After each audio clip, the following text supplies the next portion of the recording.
నమస్కారం ETV news కి స్వాగతం ముఖ్యాంశాలు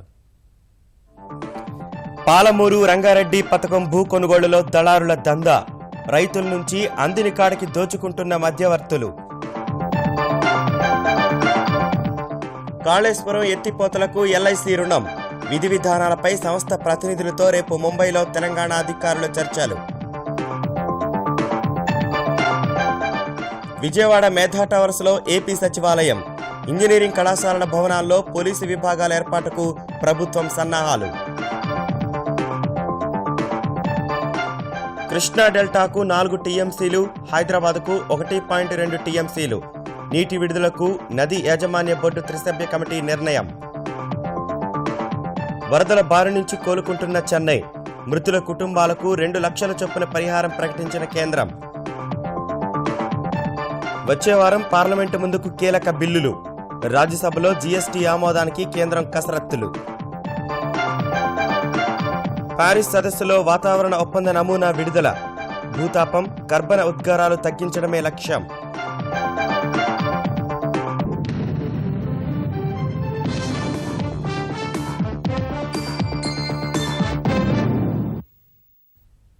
పాలమూరు రంగారెడ్డి ఎత్తిపోతల పథకాన్ని వేగంగా పూర్తి చేయాలన్న తెలంగాణ ప్రభుత్వ ఆలోచనను కొందరు దళారులు సొమ్ము చేసుకుంటున్నారు.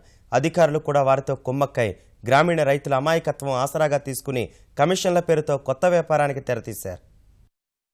ప్రతిష్టాత్మక పాలమూరు రంగారెడ్డి ఎత్తిపోతల ఈ పథకాన్ని వేగంగా పూర్తి చేయాలన్న కేసీఆర్ సర్కారు ఆశయానికి కొందరు దళారులు ప్రభుత్వ అధికారులు గండికొడుతున్నారు. ప్రక్రియ ఆలస్యమవుతోందన్న కారణంగా భూసేకరణకు బదులు భూ కొనుగోలు చేయాలని భావించిన తెలంగాణ ప్రభుత్వం జీవో నంబరు 123 విడుదల చేసింది. దీని ప్రకారం భూమి రకాన్ని బట్టి రైతుకు ప్రభుత్వం పరిహారం ఇస్తుంది. అయితే కొందరు మాయగాళ్లు కౌలుదారు రక్షిత చట్టం పేరిట కొత్త అంశాన్ని తెరపెక్కి తెచ్చారు. సొంతదారు ఉన్నప్పటికీ కౌలుదారు రక్షిత చట్టం కింద అంతకుముందు కౌలుకు తీసుకున్న వారికి అందులో భాగం వస్తోందంటూ కొత్త డిమాండ్ తెరపైకి తెచ్చారు. ఇదే పరిస్థితిని అదునుగా తీసుకుని దళారులు పుట్టుకొచ్చారు. అమ్మిన భూమికి మొత్తం డబ్బులు రావాలంటే కౌలుదారుల పేర్లు లేకుండా చేస్తామని, ఇందుకోసం రెవెన్యూ అధికారులతో పని చేయిస్తామని చెబుతున్నారు. ఎకరాకు 10,000 చొప్పున వసూలు చేస్తున్నారు. వట్టెం జలాశయం కింద బిజినేపల్లి, తిమ్మాజిపేట, తాడూరు మండలాల్లో 1475 ఎకరాలకు ప్రకటన జారీ చేయగా 123 జీవో ప్రకారం ఇందులో అత్యధికంగా ఎకరాకు 3.5 లక్షలు చెల్లించాల్సి వస్తోంది. ఇందులో ఎక్కువ మొత్తం కౌలుదారులకు, దళారులకు, అధికారులకు పోయే ప్రమాదముంది. 2 ఎకరాలకు మాది బార్డర్లో పోతుంది భూమి, 14 ఎకరాలు పోతుంది. అది కాకుండా ఒక 2 ఎకరాలు మళ్ళా నా పట్ట భూమి కూడా పోతుంది. ఎంఆర్ఓ సార్ వాళ్ళందరూ వచ్చి అడిగితే మేము అగ్రి అయినా ఇవ్వడానికి. ఎమ్మెల్యే సార్ వచ్చిన తర్వాత 3.5 కాదు వర్షాధారం అంటే 4.5 ఇప్పిస్తాడు. చెక్కులు తీసుకోకుండా నిలుపుదల చేసి ఆగినా. మేము 4.5 ఇస్తాడని సార్, ఇప్పిస్తాడని ఎమ్మెల్యే సార్. అరే సార్, మేము 80 రోజుల భూమి తీసుకున్నాం. మా నాయన 12 ఎకరాలు మా నాయన తీసుకున్నది. 12 ఎకరాల్లో ఇప్పుడు 4 మాకు పీటీ ఉందని 4 కాయించారు. వాళ్ళకు 80 రోజుల ఆయనకి ఇచ్చిండ్రంట. వాళ్ళు కౌలుకు దున్నుకున్నారంట. అప్పుడు కౌలుకు దున్నుకున్నందుకు మాకు సగం డబ్బులు కావాలని చెప్పి వాళ్ళు మళ్ళీ వేసారు. మేము పట్టకపోతే ఎకరకు 50,000 వాళ్ళు అడుగుతున్నారు. ఎంఆర్కు 10,000 అడుగుతున్నారు. 4వ దశ అయిన కరివెన జలాశయం కింద 5,000 ఎకరాలకు పైగా కొనుగోలు చేయాల్సి ఉండగా ఎకరానికి మరో 1 లక్ష అదనంగా చెల్లించాలని ఓ నాయకుడు డిమాండ్ చేస్తున్నారు. అంతవరకు భూములు అమ్మవద్దంటూ ప్రచారం చేస్తున్నాడు. భూదళారులకు సహకరిస్తున్న అధికారులను కట్టడి చేయకపోతే రైతులు దోపిడీకి గురయ్యే ప్రమాదముంది. ఆంధ్రప్రదేశ్, తెలంగాణ రాష్ట్రాల్లో తాగునీటి అవసరాలకు కృష్ణా నీటి కేటాయింపు విషయంలో సమావేశమైన నదీ యాజమాన్య బోర్డు పరిధిలోని త్రిసభ్య కమిటీ కృష్ణా డెల్టాకు 4 టీఎంసీలు, హైదరాబాద్కు 1.2 టీఎంసీలు కేటాయించాలని నిర్ణయానికి వచ్చింది. దీనిపై తెలంగాణ ప్రభుత్వం నుంచి స్పందన కోసం ఎదురు చూస్తోంది. శనివారం బోర్డు కార్యదర్శి ఆర్కే గుప్తాతో భేటీ అయిన ఇరు రాష్ట్రాల ఈఎన్సీలు తమ అవసరాలను వివరించారు. కృష్ణా డెల్టాకు 6 టీఎంసీలు కావాలని ఏపీ అధికారులు కోరగా హైదరాబాద్కు 1.2 టీఎంసీలు అవసరమని తెలంగాణ అధికారులు కమిటీ ముందు ఉంచారు. కృష్ణా డెల్టాకు 4 టీఎంసీలు, హైదరాబాద్కు 1.2 టీఎంసీలు కేటాయిస్తూ నిర్ణయం వెలువరించగా దీనిపై తెలంగాణ ఈఎన్సీ మురళీధర్రావు తమ ప్రభుత్వంతో చర్చించి నిర్ణయం తెలియజేస్తామని స్పష్టం చేసినట్లు తెలిసింది. తెలంగాణ ప్రభుత్వం ఇంకా నిర్ణయం తెలియచేయనందున కమిటీ తన తుది నిర్ణయాన్ని ప్రకటించలేదు. శ్రీశైలంలో 790 అడుగుల వరకు ఉన్న నీటిని వినియోగించుకునే అవకాశం ఉంది. ఈ మేరకు 28 నుంచి 30 టీఎంసీల వరకు అందుబాటులో ఉన్న వేసవి వరకు ఈ నీటినే వాడుకోవాల్సి ఉంటుంది. ఆంధ్రప్రదేశ్లో సాగునీటి ప్రాజెక్టులు చేపడుతున్న గుత్తేదారుల ఆకాంక్షలకు అనుగుణంగా ప్రభుత్వం మరో వరం ప్రకటించేందుకు కోట్ల రూపాయలు వారికి అదనంగా ఇచ్చేందుకు రంగం సిద్ధం చేస్తోంది. ఇప్పటికే అదనపు ధరలను వర్తింపచేసేందుకు ఈ ఏడాది ఫిబ్రవరిలోనే ఉత్తర్వులు జారీ చేసిన ప్రభుత్వం మిగిలిన ఉన్న పనిలో 5% మొబిలైజేషన్ అడ్వాన్స్ ఇచ్చేందుకు పచ్చజెండా ఊపింది.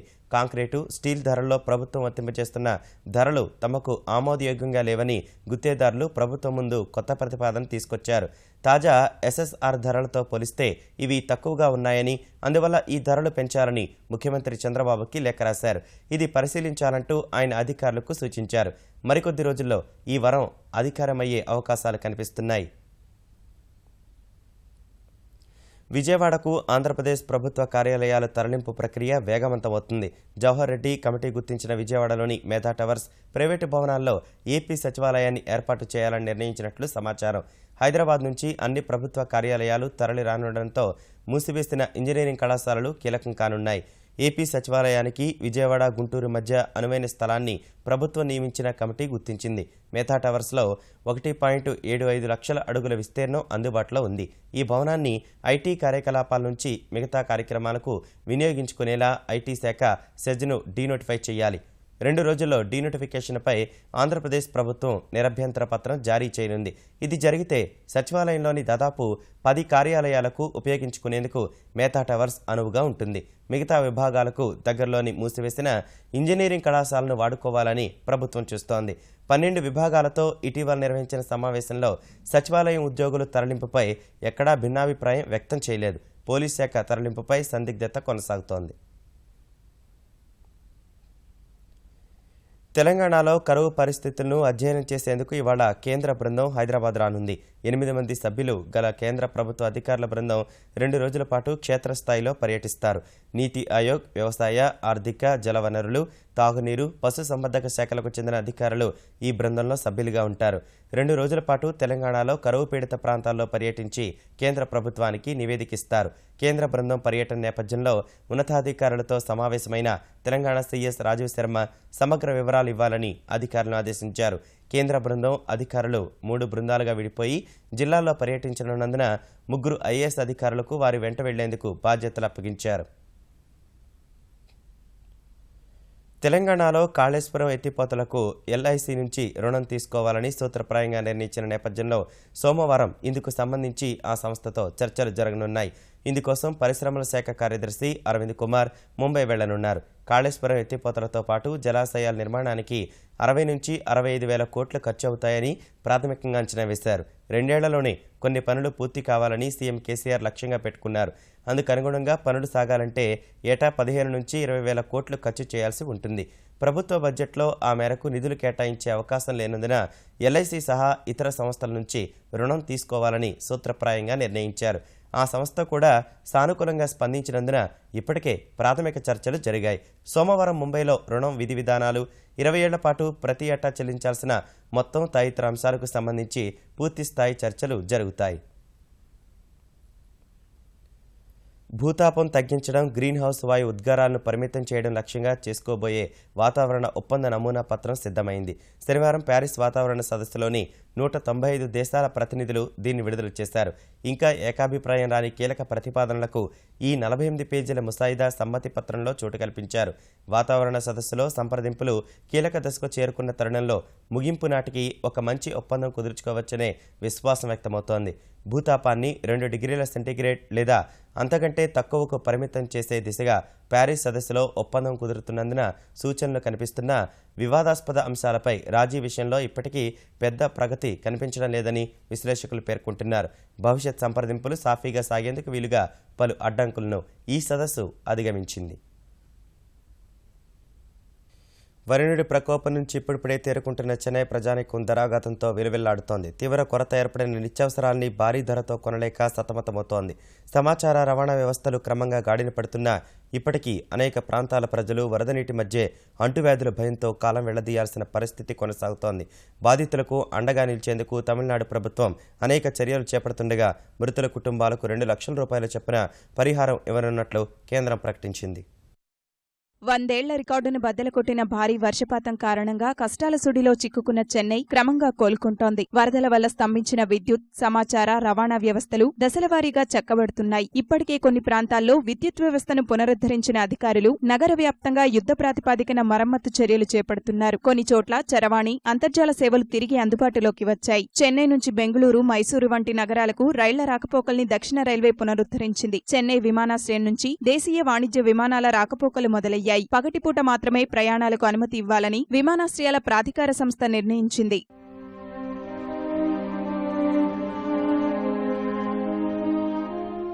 చెన్నపట్నంలో అంతర్గత రవాణా సైతం క్రమంగా యథాస్థితికి వస్తోంది. ఎగ్మోర్, తాంబరం మధ్య లోకల్ రైళ్లు పరుగులు తీస్తున్నాయి. ప్రభుత్వ రంగ సంస్థ బస్సులు తిరిగి అందుబాటులోకి వచ్చాయి. వరదల కారణంగా తీవ్రంగా నష్టపోయిన ప్రజలకు సహకారం అందించడంలో భాగంగా చెన్నై, కాంచీపురం, తిరువళ్లూరులో ఈ నెల 8 వరకు మద్రాసు రవాణా సంస్థ బస్సుల్లో ఉచిత ప్రయాణాలకు అనుమతించాలని తమిళనాడు ప్రభుత్వం నిర్ణయించింది.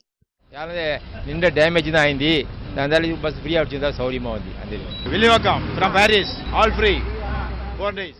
వరద నీరు తగ్గుముఖం పడుతున్నా ప్రజలకు కష్టాల నుంచి మాత్రం విముక్తి లభించడం లేదు. రోజులు గడుస్తున్నా ఇప్పటికే అనేక ప్రాంతాల్ని వీడని వరద నీరు స్థానికుల్ని ఇబ్బందులకు గురిచేస్తోంది. కొన్ని చోట్ల రహదారులపై నిలిచిన నీటి కారణంగా వాహన రాకపోకలకు అంతరాయం ఏర్పడుతోంది. ఎక్కడ ఏ గొయ్యి ఉందోనన్న భయంతో పాదచారులు అతి జాగ్రత్తగా నడవాల్సి వస్తోంది. రవాణా వ్యవస్థ క్రమంగా గాడిన పడుతున్న వేళ చెన్నైకు నిత్యావసరాల సరఫరా తిరిగి ప్రారంభమైంది. చాలా ప్రాంతాల్లో పాలు, కూరగాయల అమ్మకం జోరందుకుంది. కొన్ని చోట్ల మాత్రం నిత్యావసరాలకు కొరత కొనసాగుతూ రెట్టింపు ధర చెల్లించాల్సి వస్తోంది. వరద తగ్గుముఖం పట్టిన ప్రాంతాల ప్రజలు ముంపు వల్ల దెబ్బతిన్న ఇళ్లు, సామాగ్రి, ద్విచక్ర వాహనాల్ని బాగు చేసుకునే పనిలో పడ్డారు. వరుణుడి ప్రకోపానికి సర్వం కోల్పోయిన వారు మాత్రం దిక్కుతోచని స్థితిలో పునరావాస కేంద్రాల్లోనే కాలం వెళ్లదీస్తున్నారు. సార్ మాకు ఇంట్లో నీళ్లు చాలా వచ్చేసింది, ఇల్లు అంతా గొడ్డుని పోయేసింది. మేము చాలా కష్టపడతాం. బెడ్లు పాపలు కదా ఒక గొడ్డ లేదు, ఒక ఇల్లు లేదు, ఎద్దిమే లేదు. మాకు ఎద్దిమే అక్కడ అనాదిగా నిలుచుకుంటాము. ఒక కంసులో లేదో ఒక వట్ట చేయాలో ఎవరో వచ్చి మమ్మల్ని చూడాల, ఎవరు మాకు ఒక పూట అన్నం పెట్టా, ఒక గుంట పట్టింది సార్. బయట ముస్లింలు, స్టేట్లు వాళ్ళు వచ్చినా మాకు ఈ గుంటలో ఏదో తినే ముద్ద పోపేస్తుంటారు. ఇల్లు లేవు, వాగిలు మొత్తం అన్ని కొట్టుకుపోయి. విద్యుత్, తాగునీరు, ఆహారం వంటి అనేక విషయాల్లో కష్టాలు వెంటాడుతున్న వేళ చెన్నైలో నివాసముంటున్న ఇతర ప్రాంతాల ప్రజలు తాత్కాలికంగా స్వస్థలాల బాట పట్టారు. వరద బాధిత ప్రాంతాల్లో సహాయక చర్యలు చురుగ్గా సాగుతున్నాయి. ఇంకా వరద గుప్పెట్లో ఉన్న వేలాది మందికి నిత్యావసర సరుకులు అందించేందుకు త్రివిధ దళాలు, ఎన్డీఆర్ఎఫ్, స్వచ్ఛంద సంస్థలు తీవ్రంగా శ్రమిస్తున్నాయి. వరదల దాటికి జలదిగ్బంధంలో ఉన్న 28,000 మందిని త్రివిధ దళాలు, జాతీయ విపత్తు స్పందనా దళం రక్షించినట్లు కేంద్రం ప్రకటించింది. తినడానికి సిద్ధంగా ఉన్న ఆహారంతో కూడిన 27 ట్రక్కులు, 4 లక్షల మంచినీటి సీసాలు సహా మరికొన్ని నిత్యావసర వస్తువుల్ని చెన్నైకు పంపినట్లు తెలిపింది. వరద బాధిత తమిళనాడుకు ఇప్పటికే 1940 కోట్ల రూపాయల సాయం అందించిన ప్రధాని నరేంద్ర మోదీ మృతుల కుటుంబాలకు 2 లక్షల పరిహారం ఇవ్వనున్నట్లు ప్రకటించారు. హైదరాబాద్లోని 4 బ్యాంకుల్లో ప్రభుత్వ రంగ సంస్థల ధరావత్తు సొమ్ము 36,70,00,000 స్వాహా కేసును దర్యాప్తు చేయాలని సీబీఐను హైకోర్టు ఆదేశించింది. మల్కాజ్గిరి బ్యాంకులో పక్కదారి పట్టిన ధరావత్తు సొమ్ముపై ప్రాథమిక విచారణ పూర్తి చేసిన సైబరాబాద్ పోలీసులు దానికి సంబంధించిన రికార్డులు సీబీఐకి అప్పగించనున్నారు. మల్కాజ్గిరి ఎస్పీహెచ్ శాఖలో జరిగిన స్వాహా పర్వంలో అనుమానితుడిగా విశ్రాంత ఉద్యోగి రమణను అదుపులోకి తీసుకుని సైబరాబాద్ పోలీసులు విచారించడంతో బ్యాంకు సిబ్బంది పాత్ర ఉన్నట్లు వెల్లడైంది. ఖమ్మం జిల్లాలో 15 రోజుల కిందట యునైటెడ్ ఆఫ్ ఇండియా శాఖలో మెరుగు శ్రీనివాసరావు, భగవంతులరావు పేరున తెరిచిన ఉమ్మడి ఖాతాకు చెందిన 10 కోట్ల గల్లంతైనట్లు గుర్తించిన అధికారులు పోలీసులకు ఫిర్యాదు చేశారు. మల్కాజ్గిరి, మల్లికార్జున నగర్ ఎస్పీహెచ్ శాఖలో కూడా ఇదే తరహా స్వాహా పర్వం వెలుగులోకి వచ్చింది. ఆల్విన్ కంపెనీకి చెందిన 8,47,00,000 స్వాహా అయినట్లు గుర్తించారు. ఈ కుంభకోణంలో ప్రధాన సూత్రధారిగా పోలీసులు అనుమానిస్తున్న కీలక నిందితుడు మణి దామోదర్ కోసం వేట కొనసాగుతోంది. ఆంధ్రప్రదేశ్లో తనిఖీ కేంద్రాలను ఆధునీకరించి అక్రమాలకు తెరదించేందుకు వాణిజ్య పన్నుల శాఖ చర్యలు చేపట్టింది. మొదటి దశలో తడ, ఇచ్చాపురం సమీకృత తనిఖీ కేంద్రాలను 120 కోట్ల రూపాయలతో ఆధునీకరించి టోల్ ప్లాజా తరహాలో బైలైన్లు ఏర్పాటు చేసి వాహన రాకపోకలను క్రమబద్ధీకరిస్తారు. ప్రస్తుతం ఆంధ్రప్రదేశ్ రాష్ట్రం మొత్తంలో 19 తనిఖీ కేంద్రాలు ఉన్నాయి. బయట రాష్ట్రాల నుంచి దిగుమతయ్యే సరుకును వ్యాపారులు అక్రమంగా తెచ్చుకుని పన్నులు చెల్లించకుండా అమ్మి సొమ్ము చేసుకుంటున్నారు. తనిఖీ కేంద్రాల్లో సిబ్బందికి ముడుపులు ముట్టచెప్పుకుని తమ అక్రమ కార్యకలాపాలకు అడ్డు తొలగించుకుంటున్నారు.